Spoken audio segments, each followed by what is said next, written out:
Hi there, it's Nicole for Simon Says Stamp, and today I have a repeating image background watercolored with Zig Clean Color Real Brush markers using the Simon Says Stamp Time for Wine stamp set.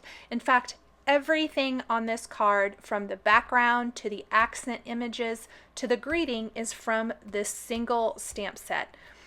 I think it's fun sometimes to mix and match, but it's also great and economical to be able to create a whole card from a single stamp set. And you can create multiple cards, lots of different designs from this stamp set.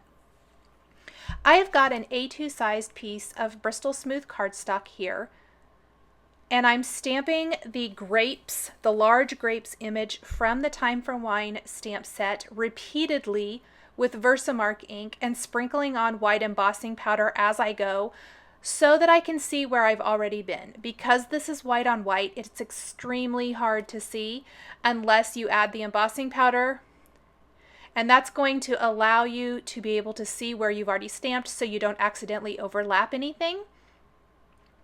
I like to start in one corner and kind of work my way out, and then I'll simply heat set all of the background once I have all the stamping done. I also have to remove a few little pieces here and there. I tried to use the powder tool, but it's really kind of too big. I ended up having to grab a paintbrush and remove some little areas where maybe my finger smudged the embossing powder and the ink or something, because it was just kind of clumpy. And so I went ahead and just removed that with a paintbrush, and then I'm simply going to start heat setting this. So this is a repeating pattern background. It is one of my very favorite techniques, whether it be a repeating pattern or you stamp a bunch of different images to create your own pattern. I think it's a very versatile and useful way of creating your own backgrounds for cards. Once I have all this embossing powder melted and everything is nice and shiny, I'm just going to go over it a couple times, hit the back of the panel. I can start watercoloring with the Zig Clean Color Real Brush markers. I'm using these markers because I find them super easy, but you could use any watercolors that you like, or if you wanted to, you could use lots of other coloring mediums. It just depends. I love the look of the embossed images, and the embossing also helps hold in the water a bit. I'm using 2 shades per color family. So for the grapes, I'm using deep red and pale rose and messy coloring. Then I'm simply taking a water brush pen that does have water in it and blending out all of my grapes. You may notice I did not go with purple for grapes. I went with those deep red colors. Next, for the leaves, I'm using some kind of olive green tones with olive green and mid green. Sloppily laying down a little bit of color there, blending out with my lighter color. I always start with the dark color when I'm using my zigs, and then blending out with my water brush pen. You do want to make sure you clean the tip of your water brush marker before you switch color families. Using a little bit of brown here, I'm not going to blend that out with a marker to color in the stem. And I'll show you one more time coloring the grapes and coloring the leaves, but I did go ahead and turn my camera off for coloring the rest of these since it's the same thing over and over. Very quick coloring, blend it all out with the water brush pen. Go ahead and color in a little green there for the leaves, blend out with the lighter green color, very sloppy again, and then blend it one more time out at the outer edges with that water brush pen.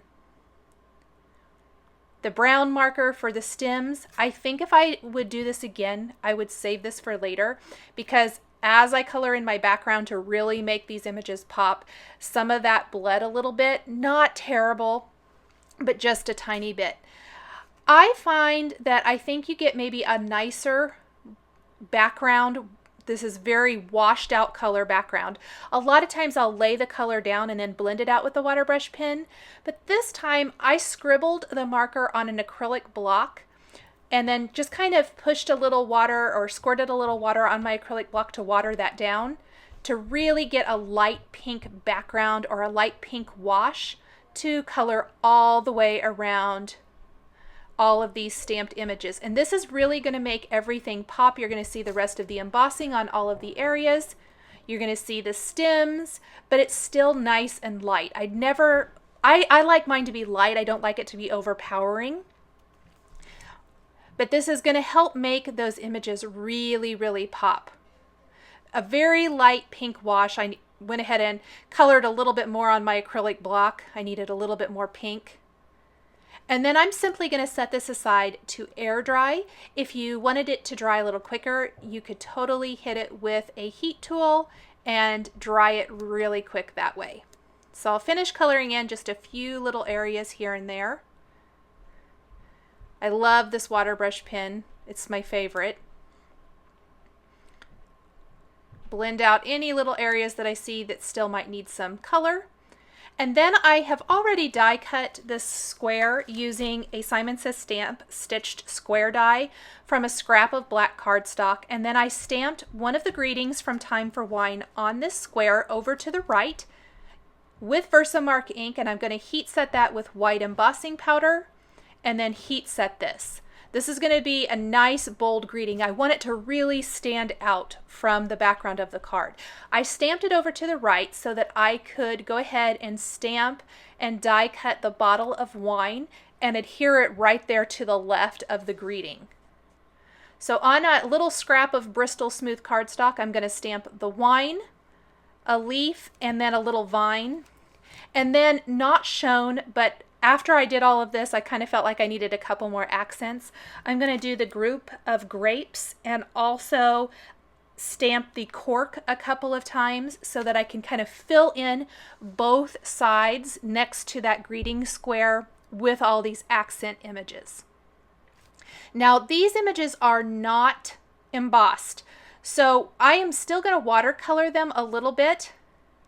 But you have to be a little more careful because there's no embossed line to hold that color within that shape or within that outline.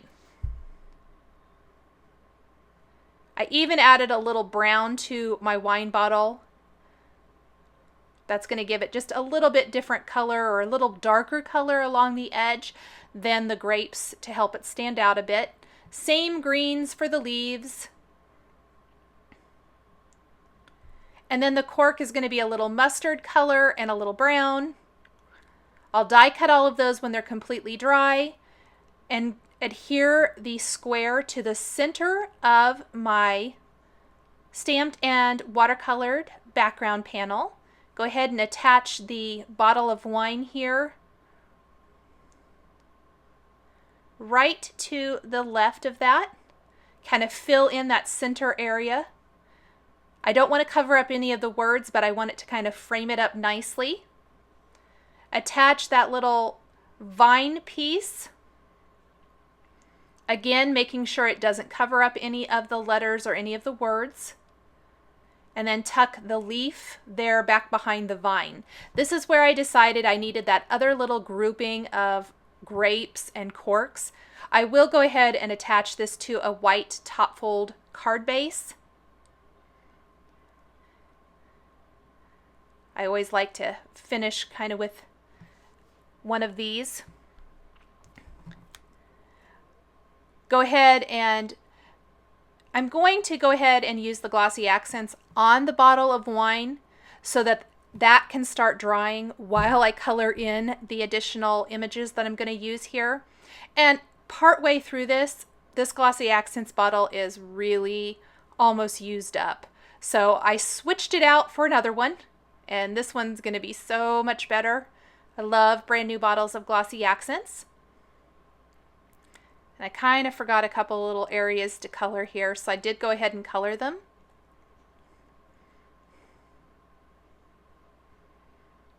And then I'll fill in the rest of the bottle with glossy accents. I love filling in glass items with glossy accents because I think it really makes them stand out and it gives them that shiny, smooth finish, especially where the bottle of wine and the grapes are almost the same color. This is going to make the bottle of wine really stand out. So there's that. I'm going to let that completely dry.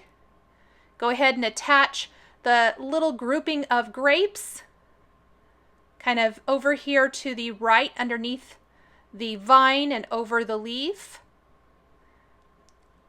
Tuck the corks to the left of the wine bottle. And this is going to finish up the repeating pattern background Time for Wine card. Thanks for joining me today for this really fun card featuring Simon Says stamps and dies. The supplies I used to create my card are listed and linked below the video here on YouTube. Here are a couple more videos featuring Simon Says stamps and dies that you might be interested in. Please subscribe for weekly card making and stamping videos. Thanks for watching, and we'll catch you next time.